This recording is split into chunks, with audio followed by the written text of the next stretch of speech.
महाभारत एक ऐसी गाथा जिसे हम सब ने देखी है टीवी पर। महाभारत में कुछ ऐसे प्रसंग हैं जो बड़े चर्चित प्रसंग हैं।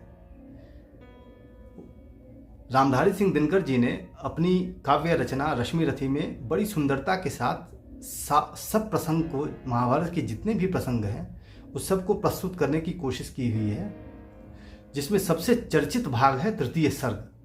तृतीय सर्ग में पांडवों का अज्ञातवास जाना, श्री कृष्ण का हस्तिनापुर आकर के दुर्योधन को समझाना, फिर दुर्योधन के न मानने पे कर्ण को समझाना, और उसके बाद कर्ण का कृष्ण को तर्क देना।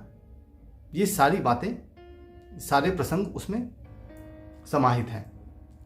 मैं आपके सामने में अभी पांडवों का जो अज्ञातवास खत्म होकर के जब वो वापस लौटते हैं और जिस कठिनाइयों का सामना वो करते हैं उसके बारे में प्रस्तुत कर रहा हूँ। वैसे तो ये पूरा जो सर्ग है ये काफ़ी लंबा है, और अगर एक बार में मैं इसको अगर प्रस्तुत करूँगा तो आप लोगों की रुचि ख़त्म हो जाएगी, इसलिए मैं इसको टुकड़ों में पेश करूँगा। आशा है आप पसंद करेंगे, और अगर पसंद करेंगे तो प्रोत्साहित करेंगे।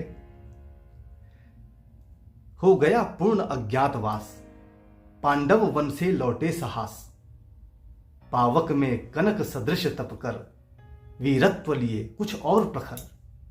सच है विपत्ति जब आती है, कायर को ही दहलाती है। सूरमा नहीं विचलित होते, क्षण एक नहीं धीरज खोते। विघ्नों को गले लगाते हैं, कांटों में राह बनाते हैं। मुख से न कभी उफ कहते हैं, संकट का चरण न गहते हैं। जो आ पड़ता सब सहते हैं, उद्योग निरत नित रहते हैं।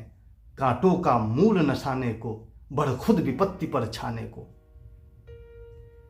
है कौन विघ्न ऐसा जग में, टिक सके वीर नर के मग में। खम ठोक ठेलता है जब नर, पर्वत के जाते पांव उखड़। मानव जब जोर लगाता है, पत्थर पानी बन जाता है। गुण बड़े एक से एक प्रखर, है छिपे मानवों के भीतर। मेहंदी में जैसे लाली हो, वर्तिका बीच उजियाली हो। बत्ती जो नहीं जलाता है, रोशनी नहीं वह पाता है। पीसा जाता जब इक्षुदंड, झरती रस की धारा अखंड। मेहंदी जब सहती है प्रहार, बनती ललनाओं का श्रृंगार।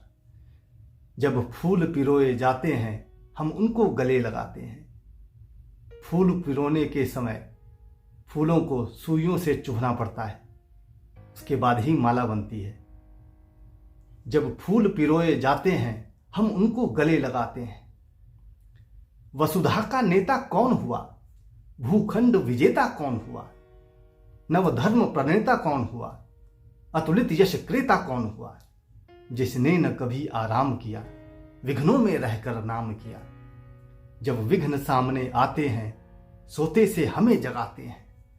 मन को मरोड़ते हैं पल पल, तन को झंझोड़ते हैं पल पल।